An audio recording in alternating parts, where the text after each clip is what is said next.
ഇനി അടുത്തൊരു ക്വസ്റ്റ്യൻ എന്ന് പറയുന്നത് തേർഡ് മോഡ്യൂളിലെ ക്യാരക്ടറിസ്റ്റിക്സ് ഓഫ് ഡി സി മോട്ടറാണ്. അപ്പോൾ ഡി സി മോട്ടറും നമ്മൾ ജനറേറ്റർ പഠിച്ച പോലെ ഡി സി മോട്ടറിനും ക്യാരക്ടറിസ്റ്റിക്സ് ഉണ്ട്. അപ്പം ഇത് മെയിനായിട്ടും രണ്ട് ക്യാരയാണ്, ഇലക്ട്രിക്കൽ ക്യാരയുണ്ട്, മെക്കാനിക്കൽ ക്യാരയുണ്ട്. ഓക്കെ, ഇലക്ട്രിക്കൽ ക്യാരനെ നമ്മൾ വീണ്ടും രണ്ടായിട്ട് തിരിക്കുന്നുണ്ട്. അത് ഒന്നെന്ന് പറയുന്നത് ആർമേച്ചർ കറണ്ട് വേഴ്സസ് ടോർക്കും, അടുത്തത് ആർമേച്ചർ കറണ്ട് വേഴ്സസ് സ്പീഡുമാണ്. ഓക്കെ, രണ്ടിടത്തും ആർമേച്ചർ കറണ്ടാണ്. എക്സ് ആക്സിസിൽ, വൈ ആക്സിസിൽ മാത്രമേ ഉള്ളൂ മാറ്റം. ഒരിടത്ത് ടോർക്കാണെങ്കിൽ മറ്റിടത്ത് സ്പീഡ്. ഈ ടോർക്കും സ്പീഡും വെച്ചിട്ടുള്ള ക്യാരയാണ് അടുത്ത മെക്കാനിക്കൽ ക്യാര. ഓക്കെ, അപ്പോൾ ഇവിടെ സ്പീഡ് ആണ് വൈ ആക്സിസിൽ, എക്സ് ആക്സിസിൽ ടോർക്കാണ് വരുന്നത്. ഓക്കെ, അപ്പോൾ നമുക്ക് ആദ്യത്തെ മോട്ടർ പഠിക്കാം. ആദ്യത്തേത് ഷണ്ട് മോട്ടറാണ്. ഷണ്ട് മോട്ടറിൻ്റെ ഇലക്ട്രിക്കൽ ക്യാര നോക്കാം. അപ്പോൾ ഇലക്ട്രിക്കൽ ക്യാരയിൽ ആർമേച്ചർ കറണ്ടും ടോർക്കും തമ്മിലുള്ള ക്യാര എന്ന് പറയുന്നത്, നമ്മുടെ ഷണ്ട് മോട്ടറിൻ്റെ പ്രത്യേകത എന്ന് പറയുന്നത് ഒരു കോൺസ്റ്റൻറ്റ് സ്പീഡ് മോട്ടറാണ് കേട്ടോ. അപ്പോൾ ആർമേച്ചർ കറണ്ട് എപ്പോഴാണ് ഉണ്ടാവുക? ലോഡ് ചെയ്യുന്ന സമയത്താണ് ഉണ്ടാവുക അല്ലേ? ആർമേച്ചർ കറണ്ട് നമ്മൾ മോട്ടറിനെ ലോഡ് ചെയ്യുമ്പോഴാണ് ആർമേച്ചറിലൂടെ കറണ്ട് ഫ്ലോ ചെയ്ത് ആർമേച്ചർ കറണ്ട് ഉണ്ടാവുക. അപ്പോൾ ലോഡിനനുസരിച്ച് എന്തുണ്ടാവണം? ടോർക്കും ഉണ്ടാവണം. ഇത് ലീനിയർ ക്യാരയാണ്, അതായത് ടോർക്ക് കൂടുന്നതനുസരിച്ച് ആർമേച്ചർ കറണ്ടിനനുസരിച്ച് ടോർക്ക് കൂടിക്കോളും. ഓക്കെ, ഫ്ലക്സ് ഇവിടെ കോൺസ്റ്റൻ്റ് ആയതുകൊണ്ടാണ് ഇങ്ങനെ ഒരു പ്രൊപ്പോർഷണാലിറ്റി ഇവിടെ വന്നത്. ഓക്കെ, ടോർക്കും സ്പീഡും പ്രൊപ്പോർഷണലാണ്, ലീനിയറാണ്, അതുകൊണ്ടാണ് ഈ ക്യാര ഇങ്ങനെ വന്നത്. ഓക്കെ, ഇനി അടുത്തത് എന്താണ്? ആർമേച്ചർ കറണ്ടും സ്പീഡും തമ്മിലുള്ള ക്യാരയാണ്.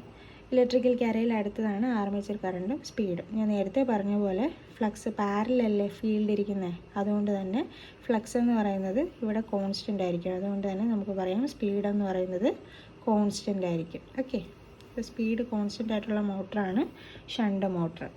ഇനി അടുത്ത അതിൻ്റെ മെക്കാനിക്കൽ ക്യാര പറയുകയാണെങ്കിൽ ഇതുപോലെ ആയിരിക്കും മെക്കാനിക്കൽ ക്യാര ഇരിക്കുന്നത്. കോൺസ്റ്റൻറ്റ് ടോർക്കും സ്പീഡും തമ്മിലുള്ള ക്യാര. സ്പീഡ് ചെറുതായി ഒന്ന് ഡിക്രീസ് ചെയ്യും നമ്മൾ ലോഡ് ചെയ്യുന്നതനുസരിച്ച് ചെറിയൊരു ഡിക്രീസ് ഉണ്ടാവും സ്പീഡിന് കേട്ടോ. അതുകൊണ്ടാണ് ഇതിങ്ങനെ ചെറുതായിട്ടൊന്ന്, നേരത്തെ ഇവിടെ കോൺസ്റ്റൻ്റ് ആയിട്ടല്ലേ വരച്ചിരുന്നത്, അത് ചെറുതായിട്ടൊന്ന് താത്തി വരച്ചത്.